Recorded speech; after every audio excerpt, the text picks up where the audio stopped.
Hello, and welcome to the C3Method Podcast with your host, Robert Pletic. Our goal is to educate you on everything health and fitness related with a clear, concise, and customized approach. We want you to know what you need to know and how to apply it in a way that fits you best. Today's podcast, we're going to talk about skincare from the inside out.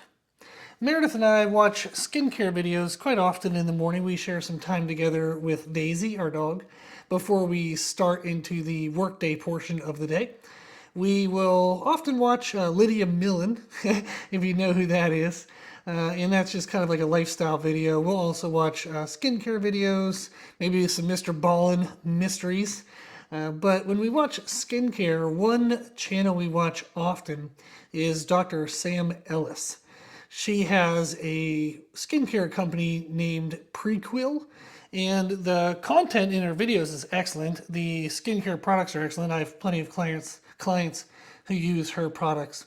She recently had a video in which she was talking about skin care and skin health, trying to make skin feel firm. And she mentioned hydration and nutrition. Most often when Meredith and I are watching skincare videos, they talk about skin health and skin care from the outside in. And this is my own terminology. And what I mean by that is they talk about the products that they're applying to their skin on the things on the outside of the skin. Very rarely do those videos talk about anything from the inside out, referring to nutrition. When you do hear some nutrition-related advice, it's most often is going to be to stay hydrated, to drink fluid, and that is definitely important for skin health. However, when you hear that advice, you don't often hear how much is the right amount. So they say, drink a lot of fluid, but how much is a lot of fluid? And working with clients one-on-one over 25 plus years and 3,000 plus clients, I can tell you firsthand that how much people think is enough is unbelievably varied. I have some people that will struggle to drink maybe a quarter of a gallon a day.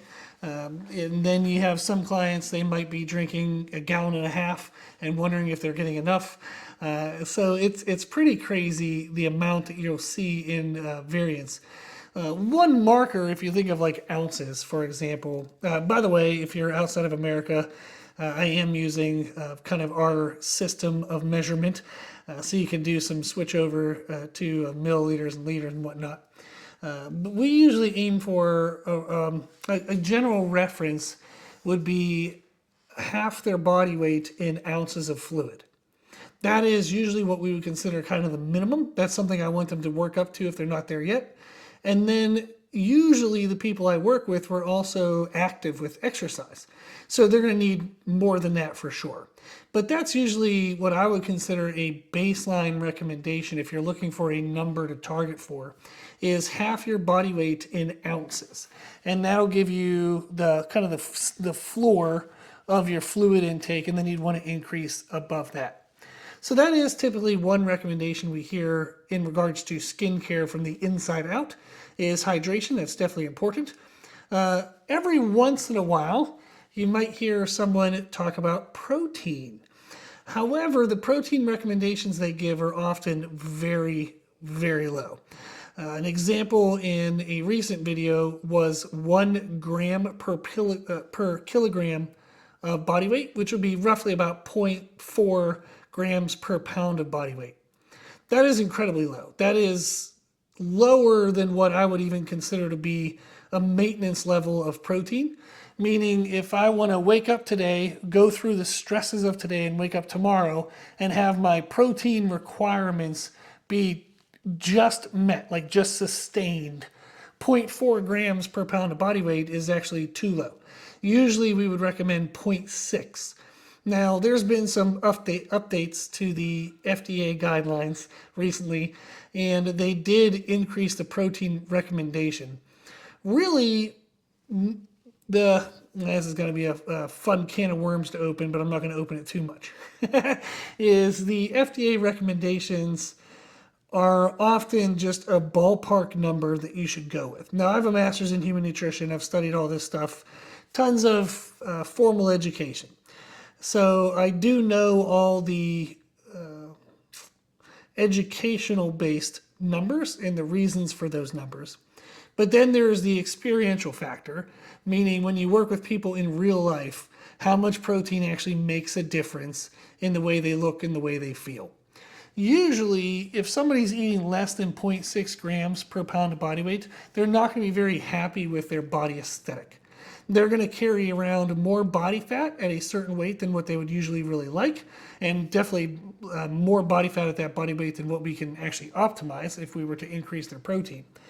And they're going to feel kind of aches and pains, the normal kind of just crudiness and barely getting through their day in regards to recovery. If we move like 2.6 or above, if we start getting to 0.8 grams per pound of body weight, they're going to start to reduce water retention. They're going to start to feel a little firmer in their skin. They're going to recover a little better from day to day. Maybe their knee isn't bugging them so much. Their wrist isn't bugging them so much. Little aches and pains seem to start to fade away. And then if we're at 0.8 to 1 gram per pound of body weight, especially if they lift weights, they're going to recover better between their workouts. They're going to continue to lose more water retention, continue to have more firm skin and muscle tone, and they're going to start to see body composition improvement in respect to the weight training stimulus, meaning if they're lifting weights to build muscle or tone and shape, they're going to see that progress more if they start getting around 0.8 to 1 gram per pound of body weight. Now, there are people will go above 1 gram per pound of body weight with. That's usually going to be very aggressive weight training clients. They're going to be maybe like bodybuilding type where they really want to build some muscle. There's various cases in which that's going to be helpful. It depends on a lot of factors. Depends on their goals, depends on their activity level and whatnot. But usually that would be kind of around the ballpark of what I would recommend most people. If you're lifting weights, if you're exercising, you want to see continued improvement in body composition, 0.8 to 1 gram per pound of body weight is a good marker to aim for. Now, when somebody's wanting to lose body weight, we do actually start to play around with protein percentage. So far I've talked about just grams per pound of body weight, and then you would adjust your carbohydrates and fats to meet your energy demands. But that protein amount would be the baseline of what you need for muscle recovery and body composition maximization, like optimization. Whereas when you start to lose body fat, if your goal is to lose body fat but not lose muscle, to lose body fat but still have decent daily energy, to lose body fat and not feel starving all the time, we usually want to have a high percentage of of protein intake. So we'll start to look at, okay, of their total calorie intake, if we're maintaining somewhere in the range of say 0.6 to 1 gram per pound of body weight in protein, can we play within that range to increase the percentage of their total calories to help them feel more full, to help them recover better from their training. So it depends on a person's situation, depends on a person's goal, whether we look at purely just grams per pound of body weight or whether we also start to factor in percentage. Usually if somebody's eating to grow or eating to fuel sport performance, their percentage actually might be lower than somebody who's wanting to eat to lose body fat. Since their calories are so low in order to create a caloric deficit compared to somebody who's maybe eating in a caloric surplus for muscle growth. If you're eating in a caloric deficit to promote fat loss, your protein percentage might start to get higher. So you have somebody who's a performance athlete, maybe their total protein percentage might be 25%. Whereas when you have somebody who's trying to lose body fat, their protein percentage might be 33%, even up to like 40% in some cases. So protein amount can vary wildly between clients depending on what their intake is when we meet. If they're eating a really low amount and they're struggling to get it in, we just try to bump them up a little bit from where they are, see how they feel, bump them up a little bit from where they are, see how they feel. We kind of take a step-by-step approach. I'm not going to ask somebody who's currently struggling to eat, say, 60, 70 grams of protein a day to all of a sudden try to eat 200 grams. That's just not going to happen. We're going to work our way up in small increments and just to what would feel best for them. The reason why I say all that is when I give the recommendation of a minimum of 0.6 grams per pound of body weight, there's a lot of caveats as to whether that would be the exact right number or if that's just, hey, get somewhere near here and then you'd need to continue to adjust and make changes over time. That's the latter is going to be typically what everybody needs is let's just get you somewhere near 0.6 if you're not there yet, and then slowly start titrating it up, seeing how you feel and adjust from there. If you're eating over 0.6 grams per pound of body weight and your concern, given the title of today's podcast, is skincare, you're probably doing a pretty good job. You don't need to eat less protein, but you know at least you have that covered. So we talked so far about hydration and knowing that like the floor of our hydration intake would be 0.5, like basically half your body weight in ounces of fluid. That's the floor. Drink more if you can and as you feel that it's beneficial for you to do so. The floor of protein, of what I would consider the floor, is 0.6 grams per pound of body weight, and then eat more if you feel like that's beneficial. So those are usually the two areas. If anybody giving advice does touch on nutrition advice, that's going to be the first two that you'll hear mentioned. Then you might hear about healthy fats. Healthy fats are going to be typically referred to as unsaturated fats. There's two main types of fats. There's going to be saturated and unsaturated. Saturated, they refer to basically the number of carbons, and it's basically the chemical structure of the fat molecule. Saturated and unsaturated, if we look at saturated, that's typically animal fats. And those are usually fats that you would find that are kind of hard or gelatinous at room temperature, whereas unsaturated fats are going to be more plant-based fats. And if you look at them in their pure form, they're going to be oils. They're usually going to be liquid at room temperature. Now, fat resources or like fat sources for our dietary needs, you're going to think of animal products and then plant products. Plants, you have the oils, but you also have things like nuts. That's going to be a great way to get some fats in as well. Fats are helpful because they do have a role in creating our cell walls, including our skin cells. If we focus on more unsaturated fats, we tend to have more durable cell walls. And it actually makes the cell walls actually a little more like kind of like bendy and moldable. Whereas if you have saturated fats, it tends to make the cell walls more rigid. People will have what would feel like softer, more supple skin if they're eating a proper amount of unsaturated fats in totality. And then of their total fat intake, we would want around 2/3 of their total fat intake to be unsaturated and 1/3 to be saturated. There are benefits to saturated fats when it comes to hormones. However, we don't really need a large amount. A minimal amount is okay. If I were to think of the floor, the bottom of fat intake, you're usually looking around 10% of total calorie intake coming from fats. Some people might also throw out a number of around, say, 30 grams of fat a day. So it depends on whether you're looking at percentage or you're looking at the just grams or the amount. Those are going to be two numbers that you can reference. So for example, if somebody is trying to lose body fat, but they are paying attention to and they want to maximize their skin health. If we look at protein, we're usually going to aim for protein to be somewhere between 25 to 33% of total calories. And then if we know that fats are supposed to equate to around 10% of total calories, you already have right there between 35 to roughly 45% of your total calories accounted for, and the remaining amount would be carbohydrates. Now, where that gets a little tricky is if their calorie count is really low, if staying between 25 to 33% of their total calories being only protein, that's their protein target. If that causes their protein to be too low, they're super hungry during the day, they're not recovering really well, we might boost that percentage up, say closer to 33% or even up into 40%. That's then going to reduce the amount of carbohydrates we consume. We're not going to actually take away from fats. We're going to make sure that we still sustain that minimal intake of fat. When you look at how you play with your macronutrients, when you're looking at fat loss but trying to maintain overall health, specific to, say, skincare health, you would want to modify your carbohydrate intake, not your protein and fats. You would want to make sure you're maintaining an amount of protein that feels like it maximizes your recovery from day to day. You don't have aches and pains. You feel full between your meals. You can also make sure that you're eating fiber. That helps you feel full as well. And we'll come back to that in point number 4, where I talk about antioxidants.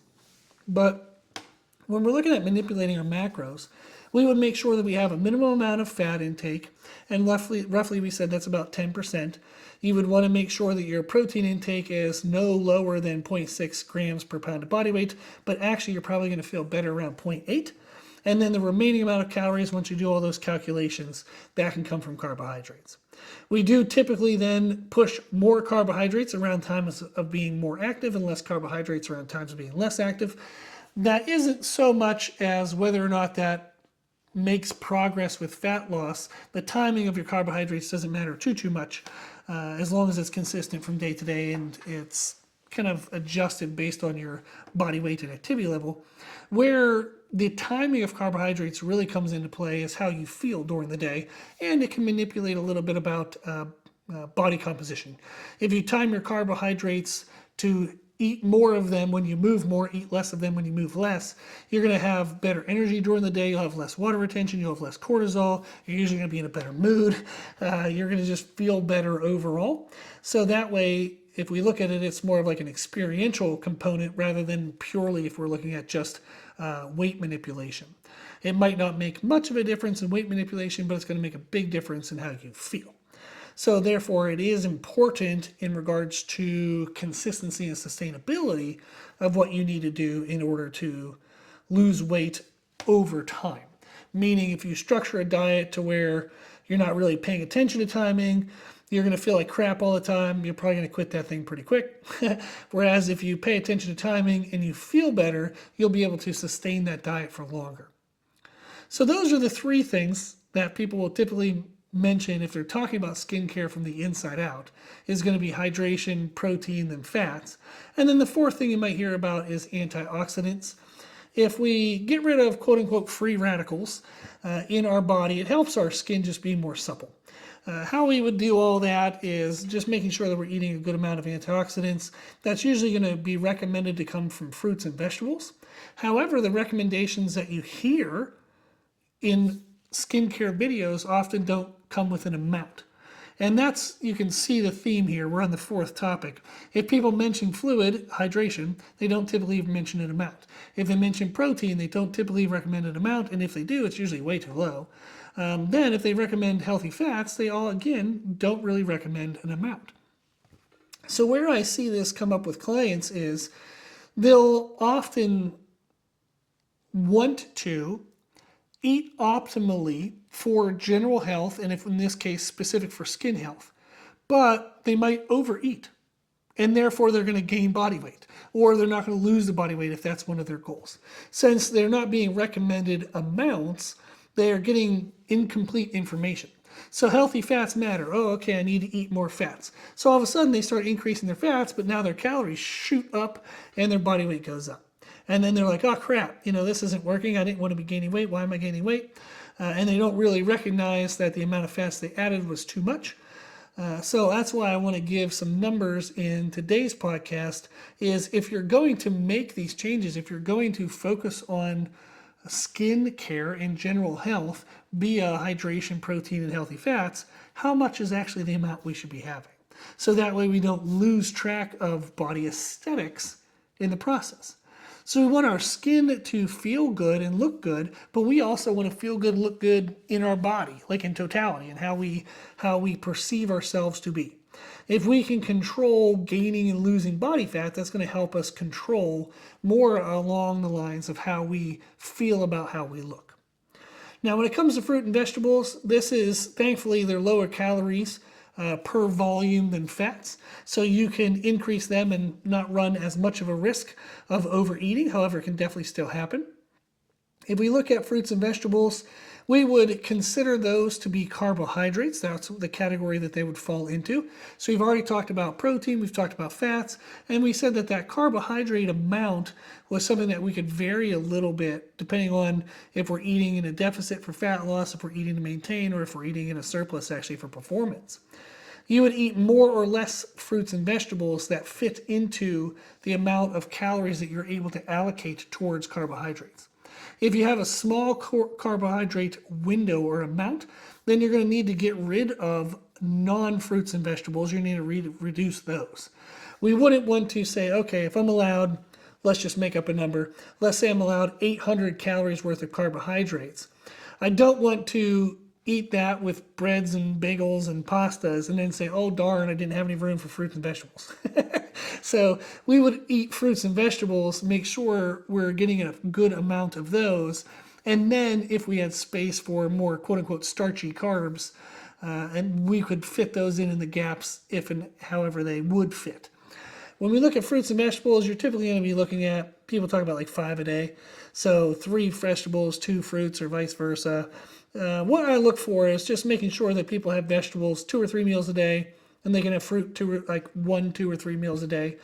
And then what's really nice about that is fruits and vegetables are very filling. You can have a large volume of them before the calories actually really add up. So we talked about how you can increase protein to help you feel fuller throughout the day. You can also increase the frequency and volume of fruits and vegetables to help you feel fuller during the day as well. And then what's really nice about fruits and vegetables is they help you be more regular with bowel movements. If you find that you're struggling with constipation, swapping out some of your carb sources that aren't fruits and vegetables for more fruits and vegetables can help address constipation as well. And you'll notice if you address your hydration, make sure you're getting at least, at a minimum, half your body weight in ounces. And if you're not getting that, and then you get up to that, you're going to find that that's going to help the constipation issue as well. So there was a lot. I think I just unloaded probably maybe borderline too much for the time of this podcast. But I wanted to get that information out there since it is some of the gaps that I see in common skincare videos that are focusing on skincare from the outside in, meaning the products and whatnot you can put on your skin, but what's in your body that's making your skin. That's going to be our food. Now, exercise helps a ton. Exercise helps with blood flow to the skin. It also helps kind of jumpstart all the processes that equate to or are related to skin production. So every day we lose skin cells, and every day our body makes new skin cells. When we exercise, it helps that process be more optimized. And how we hydrate and how we eat makes that process more optimized as well. If we want to create the healthiest skin cells, we want to pay attention to hydration, nutrition, and then exercise. And then the beauty care products that you use on the outside of the skin are going to have even better effect because you're going to be starting with healthier skin. So there's a bunch of information that you can hopefully use and start to play around with that can fill the gaps of any skincare videos that you might watch. If you have any further questions, you're welcome to reach out to us. We have our website, C3Method.com. The 3 is spelled out T-H-R-E-E, so it's C-T-H-R-E-E method.com. You can reach out to us and we can set up a consultation.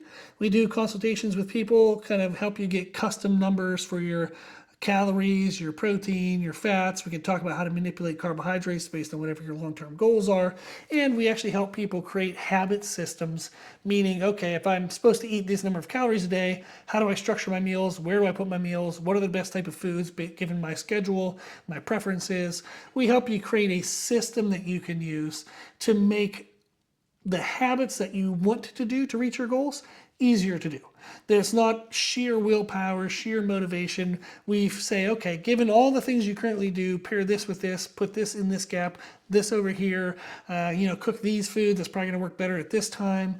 And then we talk about volumes. We talked about how much protein to have, how much fruits and vegetables. We can help you figure that out based on your schedule and preferences as well. So if you want any help putting all this stuff to use, putting it to work, getting it accustomed to you, that's what we can do. Again, you can go to our website, C3Method.com, and then whatever media platform you're watching or listening to this on, you can comment on, and I'll probably get a notification of it, and I can reach back out to you as well, and we can set something up. But I hope this was helpful. I hope it gave you a little more context as to the inside-out aspects of skincare and some concrete numbers that you can use for reference points. If you did find this video helpful, please, video or podcast, if you find this information, there you go, helpful, please share it with more people. The more people that know about it, the more people can be helped by it. We appreciate it if you share it, and hopefully they will appreciate it as well. Okay, if you need anything else, let me know. And thank you for listening, and thank you for watching.